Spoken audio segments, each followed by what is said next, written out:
the ambassador from the Varath Collective, arrived 17 minutes late to the Disarmament Summit, and no one on Earth's delegation said a word about it.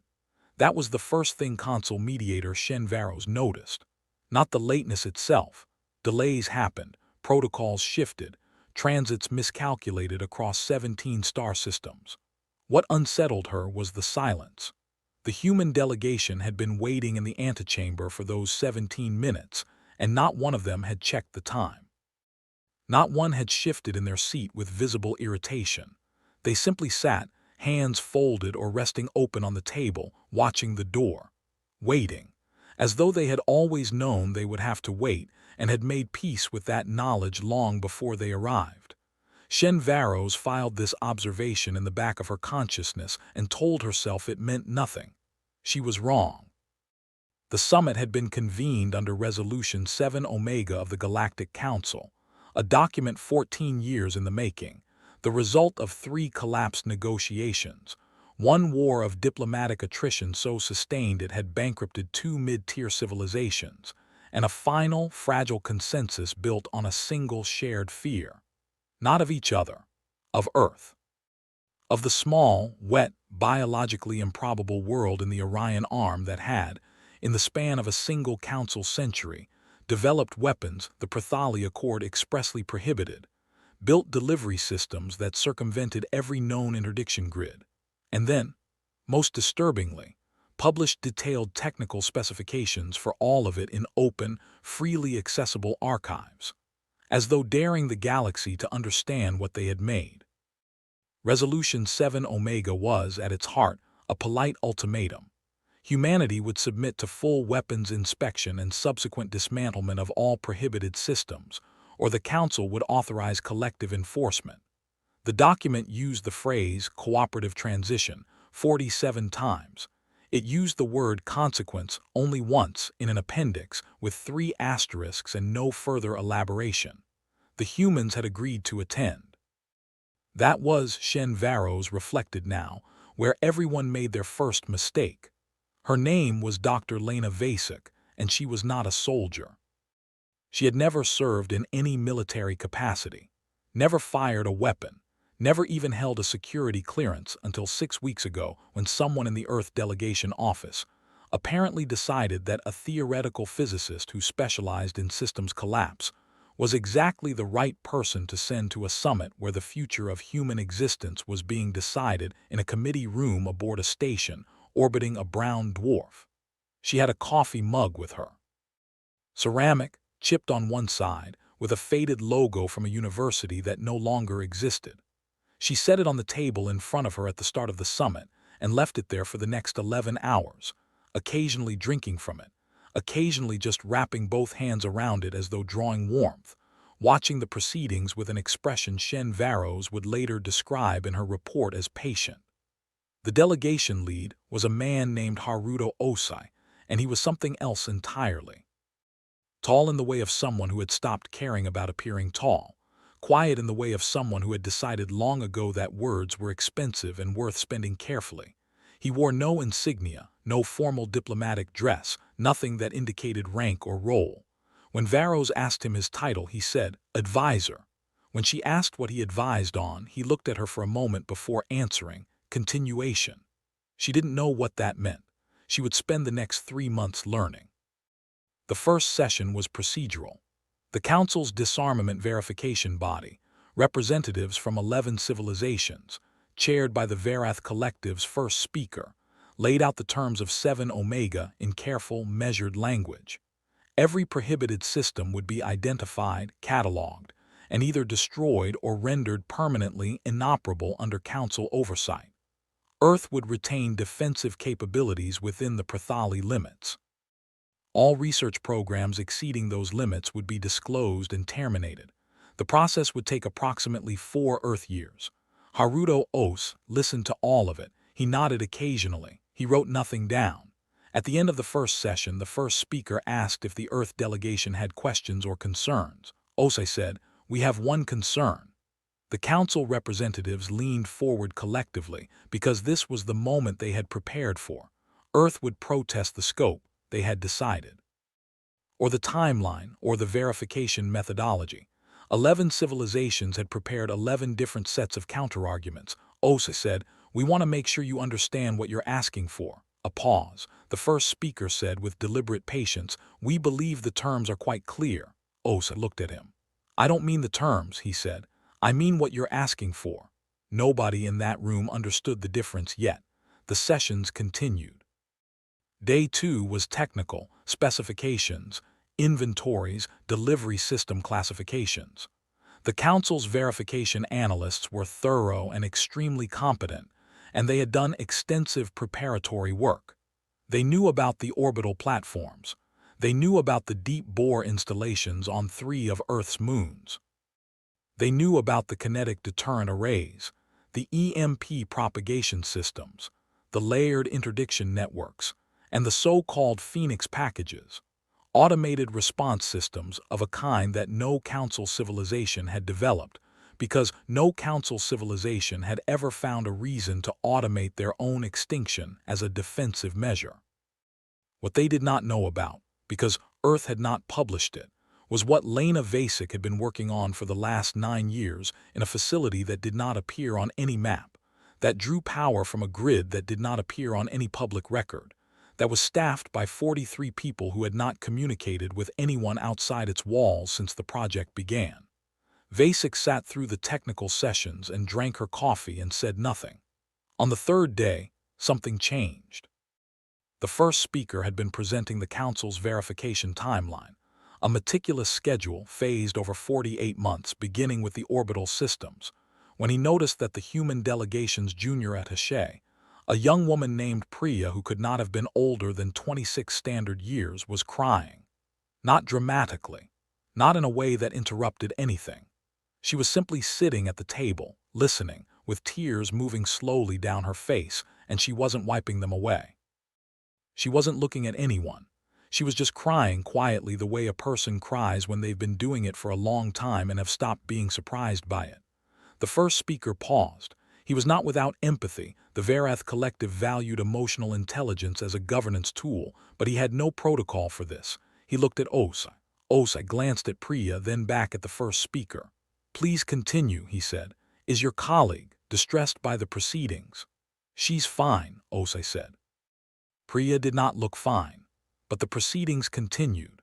That night in her private quarters, Shen Varos compiled her first interim report to the Council Oversight Board. She noted the human delegation's demeanor. She noted the crying attaché. She noted Osai's dismissal of the question. She wrote, in careful bureaucratic language, that she believed the Earth delegation was employing a form of psychological theater, that the display of emotion was calculated, intended to elicit sympathy or discomfort. That Osai was managing the room through controlled emotional signals. She submitted the report. The Oversight Board thanked her and noted her analysis was consistent with their psychological modeling of human negotiation behavior. Nobody asked Priya why she was crying. If they had, she would have told them. She had a brother. He was 23. He was stationed on one of the orbital platforms scheduled for dismantlement in the first phase of the Council's timeline. She had known since she accepted this position that she might have to sit in a room and watch people document the removal of the only thing that had kept her world safe since before she was born. She had decided to come anyway. She wasn't performing. She was just a person in grief, doing her job. That distinction, between performing humanity and simply being human, would take the Council a very long time to understand. By the end of the first week, the verification analysts had cataloged 73% of Earth's disclosed weapon systems. The proceedings were going well. The first speaker reported to the full Council that the disarmament was on track, that the humans were cooperating fully, and that the initial resistance they had anticipated had not materialized. He expressed cautious optimism. The cautious optimism lasted approximately 4 days. It ended when one of the verification analysts, a Prathali specialist named Coordinator Veth, whose entire career had been built around the identification of prohibited systems, submitted a request so unusual that it was initially flagged as a clerical error. She was requesting access to Earth's global civilian infrastructure records, not military, not research, civilian, power grids, transit networks, water management systems, agricultural distribution. When asked to explain, she said simply, "Something doesn't match." She was right, and what didn't match was terrifying. Veth had been cross-referencing power consumption data against the known energy requirements of Earth's disclosed weapons systems, and the numbers refused to balance. There was a persistent gap, not large enough to suggest a hidden weapons program on the scale they'd feared, but too consistent to be explained by natural variance or civilian surge demand.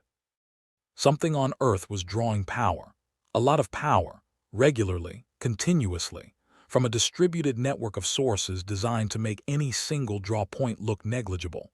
She had found it because she'd spent 40 years looking for exactly this kind of signature, and now that she'd found it, she realized she didn't know what she was looking at. She brought her findings to Osai privately. She expected denial. She expected deflection.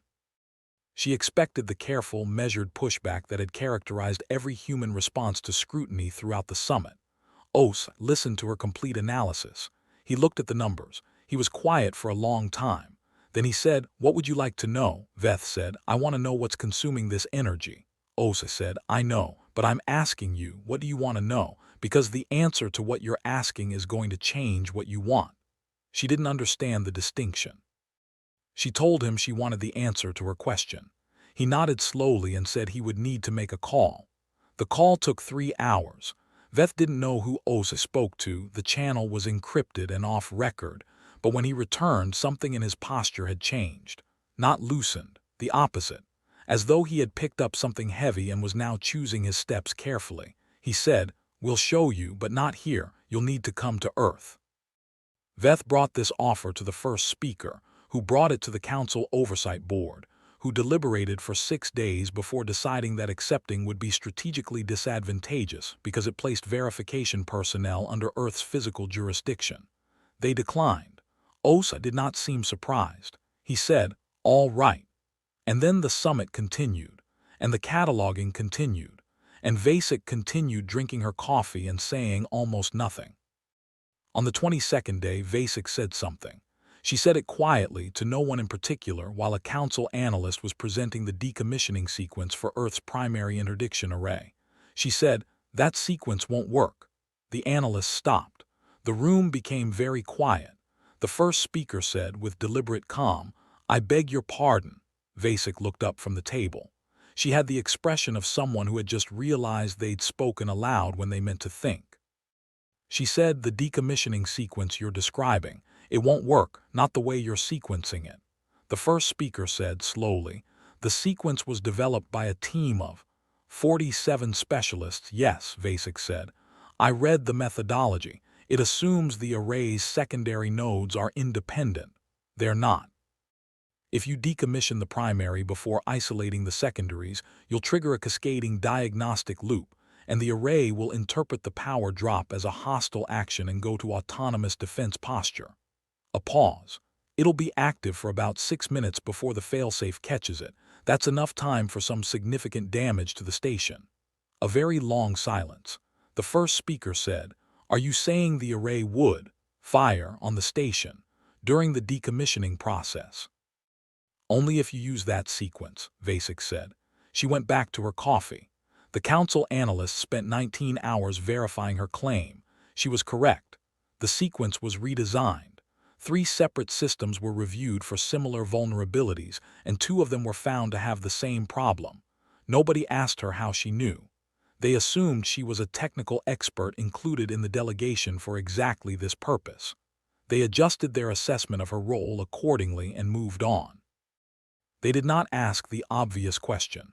If the Earth delegation had noticed this flaw, why had they waited 22 days to mention it? And they did not ask the slightly more disturbing question, were there other flaws they hadn't mentioned yet? The answer to both questions was yes. Lena Vasek was not there to facilitate the disarmament. She was not there to obstruct it either. She was there because someone, somewhere in the complex and poorly documented decision architecture of the Earth Delegation Office, had decided that the best person to bring to a disarmament summit was someone who could watch the proceedings and understand in real time which decisions would have consequences that no one could walk back from. She wasn't a weapons expert. She was a systems collapse theorist. She studied the ways complex systems failed. She had written her dissertation on the 17 most common collapse pathways in engineered network architectures, and she had spent the last decade applying that framework to something much larger. She called it the stability boundary, the line past which a system could not be returned to its previous state. She was watching for it. In everything the council was doing, she was watching for the moment they would cross it without knowing. She had found it. She had found it on day one, when the first speaker had laid out the timeline. She hadn't said anything about that yet. On the 31st day of the summit, something happened that no one had planned for. The Kavith hegemony's representative, a civilization known for aggressive mercantile policy and a historical willingness to use force in trade disputes, submitted a formal addendum to the council proceedings.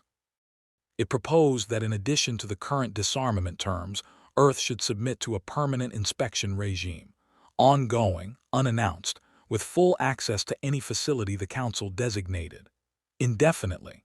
The room received this proposal with the careful neutrality of experienced diplomats, which meant most of them privately supported it and were waiting to see how it would be received before showing their hands. Haruto Ose read the addendum. He put it down. He looked at the Kavith representative, a being named Merchant Admiral Das, broad-shouldered by the standards of its species, visually projecting the particular confidence of someone who has spent a long career getting what they want. Osai said, "No, just that. No." Das said, with the tone of someone offering a generous explanation, "I think you may not appreciate the extent of the council's consensus here." "I appreciate it," Osai said. "Then you understand that refusal would be." "I understand what refusal would be," Osai said. "The answer is no." A silence fell over the room that was different in quality from previous silences. This one had weight. The first speaker said carefully, "Mr. Osai, I think it would be productive to discuss." "We're already discussing more than we should be," Osai said. He wasn't angry. That was the part that was strange. He spoke the way a person speaks when they've been through every version of a conversation in their head and arrived at the same conclusion every time. Tired, certain. "We agreed to attend this summit. We agreed to full disclosure of prohibited systems and cooperative verification. We agreed to a decommissioning timeline. We did not agree to permanent inspection. We will not agree to permanent inspection," Das said. "And if the council chooses to make that a condition," Osai looked at him. "That's a different negotiation," he said, "and a different conversation, and you don't want to have it," Das said. "I think you're not in a position to decide what conversations we want to have." "No," Osai agreed, "but I'm in a position to decide which conversations we'll participate in." He gathered his papers. He looked at Vasek, who drained the last of her coffee and stood without being asked. He looked at Priya, who had stopped crying sometime in the last week and now simply looked like someone who had grown older than they expected to. Osai said to the room, "We'll resume tomorrow morning at the scheduled time, assuming the addendum has been withdrawn." They left. That night, the council held an emergency session that Shen Varos attended in an advisory capacity. She presented her assessment of the human delegation's psychology. She said she believed Osai was performing strength to mask vulnerability, that the refusal was a calculated escalation designed to generate concessions, that if the council stood firm, the humans would return to the table and accept the inspection regime. She had been doing her job very carefully for a very long time, and she was completely, catastrophically wrong. The addendum was not withdrawn. The humans returned the next morning and sat down and said nothing for 3 hours while the council waited for them to capitulate. Osai finally said, "Has the addendum been withdrawn?" The first speaker said it had not. Osai said, "Then we're done for the day." He stood up. This happened 4 days in a row. On the 5th day, Merchant Admiral Das arrived early and requested a private conversation with Ose before the session began. No record of that conversation was kept. Vasek was present, Priya was not. What Shen Varos learned from her sources was this: Das had opened by threatening enforcement. Ose had listened. Das had described in considerable detail the military capacity the Council could bring to bear and the timeline on which it could be deployed and the near certainty of Earth's defeat in any direct confrontation. Osa had listened to all of it. Then he said, "I know," Das said. "Then you understand why." "I know we'd lose," Osa said. "I've known that since before we came here. We're not here because we think we can win a war with the Council," Das said. "Then why?" "We're here," Osa said, "because losing slowly costs you more than losing quickly costs us." The addendum was withdrawn by the end of the day. Nobody in the Council fully understood why. The official position was that the Kavath hegemony had determined the addendum was outside the summit's established scope. The unofficial position, whispered between delegations in corridors and encrypted channels, was something closer to. Das had looked into the eyes of a man who had already accepted defeat and found something there that he didn't have a word for. Varos filed a report. She wrote that the humans had employed an asymmetric psychological strategy, suggesting capacity for irrational persistence to deter escalation. She categorized it as a form of bluffing. She was still wrong, but she was getting warmer. On the 47th day, Lena Vasic asked for the floor. She'd been quiet for so long that the request itself caused a brief procedural confusion, but she was granted time and she stood and she didn't use notes. She said, "I want to talk about what happens after the disarmament." This was not on the agenda. The first speaker noted this. Vasic said, "I know, I want to talk about it anyway." She looked around the room. She had blue eyes and she didn't blink very often, and Shen Varos, watching her, felt an odd sensation she later identified as something close to apprehension. The Council's timeline assumes Earth will reach the Prathali limits by month 48 and remain there. I want to make sure everyone in this room understands what that means. The first speaker said carefully, "I believe the terms are well understood. Do you know what our research programs produce every 48 months? Vasic said. "Not weapons, basic research. We can't stop basic research. It's not a weapon. It doesn't fit any prohibition category. It's just knowledge. And knowledge in the right hands becomes applications. And applications in 48 months become the thing you were trying to prevent." She paused. "I'm not saying this as a threat. I'm saying this because I've done the math. The disarmament you're implementing will need to be enforced again, in 60 months at the outside." The room was quiet. Vasic said, "The second enforcement will need to be more aggressive than this one, the third more aggressive than the second. I've modeled the progression. By the fourth cycle, the Council will be facing a choice between permanent military occupation and something more final." A longer silence. The first speaker said, "Are you suggesting that Earth cannot be disarmed?" Vasic said, "I'm suggesting that disarming Earth is not the same as removing the thing that produces weapons. And the thing that produces weapons isn't a facility or a program or a delivery system." She picked up her empty coffee mug and looked at it. "It's us. We don't stop because we've been told to stop. We stop when we're done, or we don't stop at all." She set the mug down. "I thought you should know that before you finish the timeline." She sat down. The first speaker said nothing for nearly 2 minutes. That was a very long time in a diplomatic context to say nothing. Then he said, "What would you suggest?" Vasic said, "I'd suggest that the question you're trying to answer is the wrong question." She didn't elaborate. I didn't add anything. The session ended early. What happened in the next 72 hours happened mostly in back channels and encrypted communications and private rooms aboard the station, and Shen Varos could only reconstruct it later from fragments and implications. What she knew for certain was this. 3 council members requested direct conversations with Vasic. All 3 conversations were off record. After the third, Vasic returned to the human delegation quarters and slept for 14 hours, which the monitoring systems dutifully logged and which no one knew what to do with. The following morning, Os asked the first speaker for a closed session. Just the 2 of them, plus Varos as witness, which was procedurally unusual but not unprecedented. In that session, Osai said, "I want to show you something."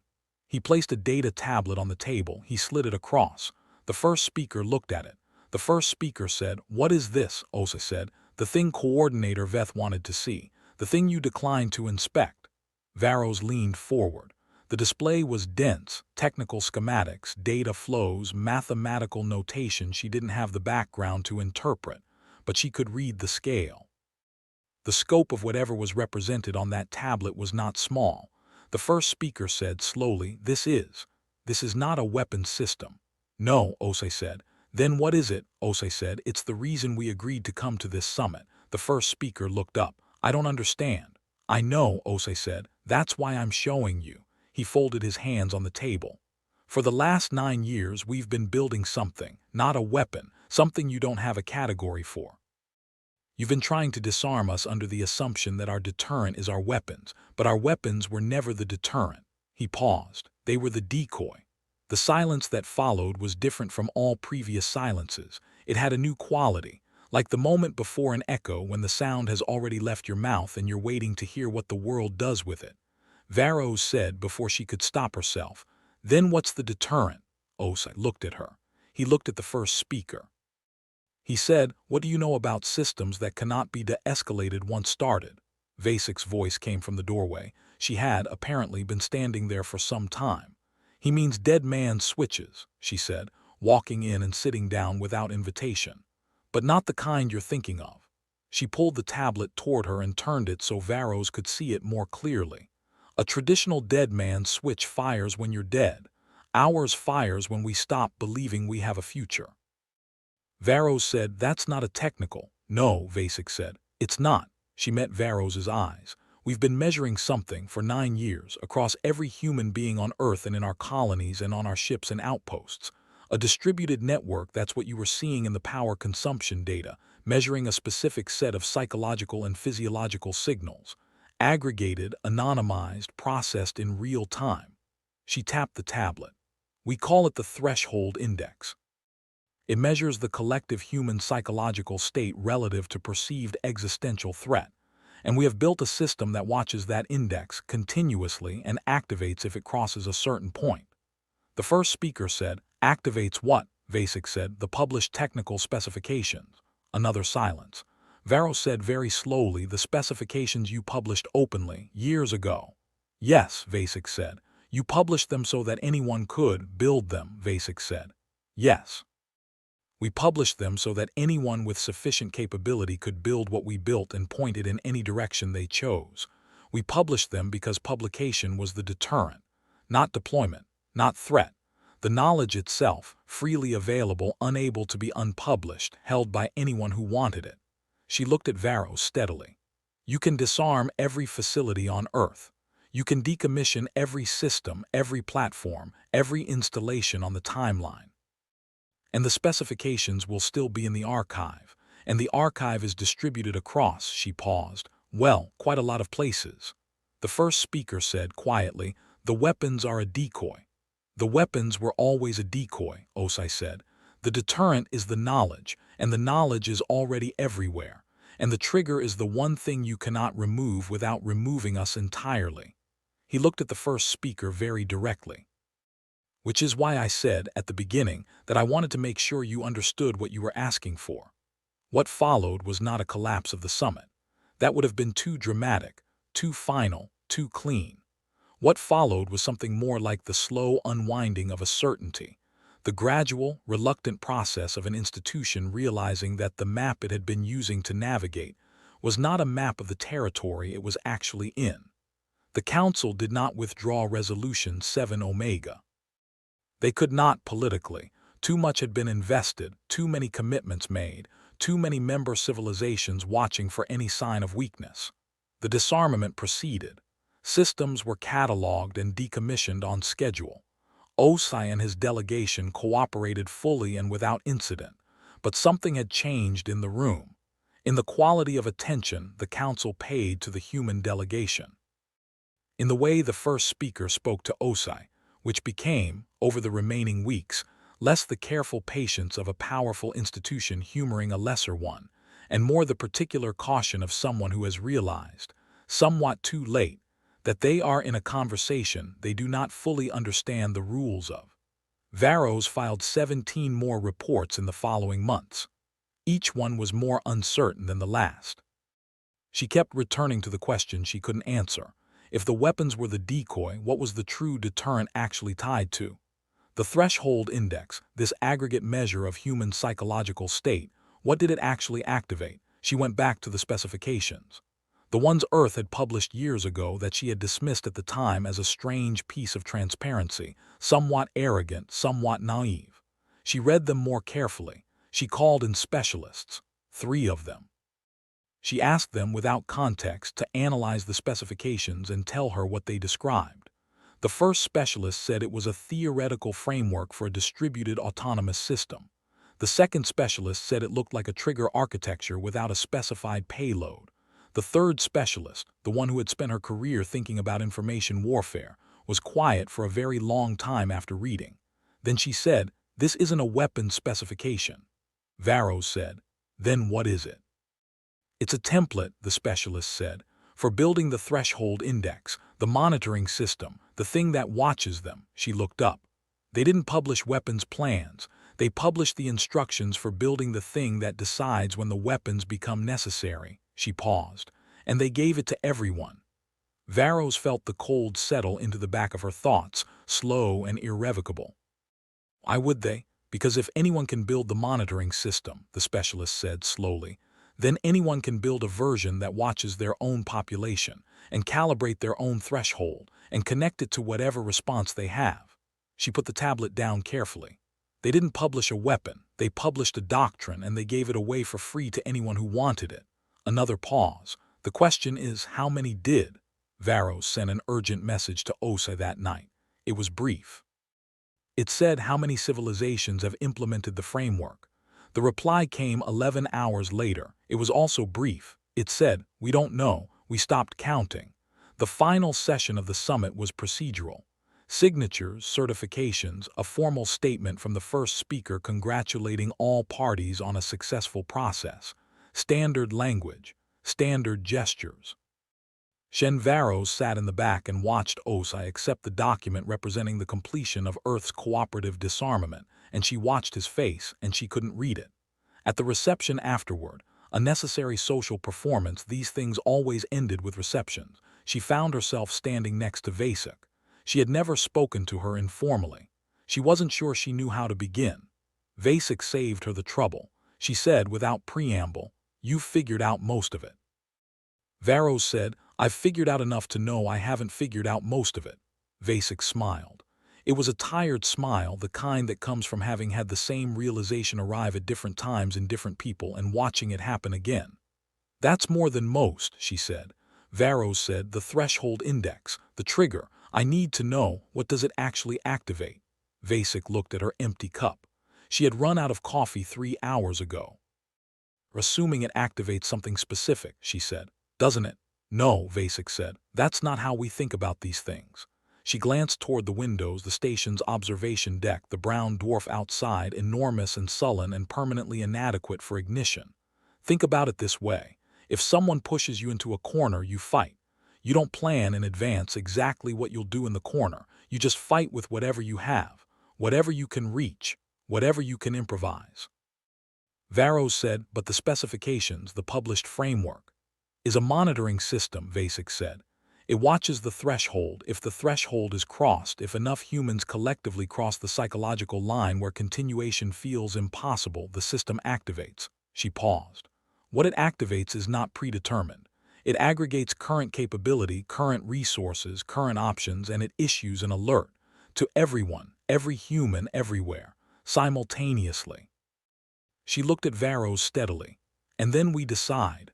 Varros said, "Decide what?" "What we're willing to do next," Vasek said, "together, all at once, with full information about what we have and what we can reach and what it'll cost." She set her cup down. "The deterrent isn't a weapon, it's a decision-making architecture. And the thing that makes it a deterrent is that everyone who's looked at it long enough," she glanced toward the room, the council representatives, the diplomats, the analysts, "has eventually realized that the answer will always be yes."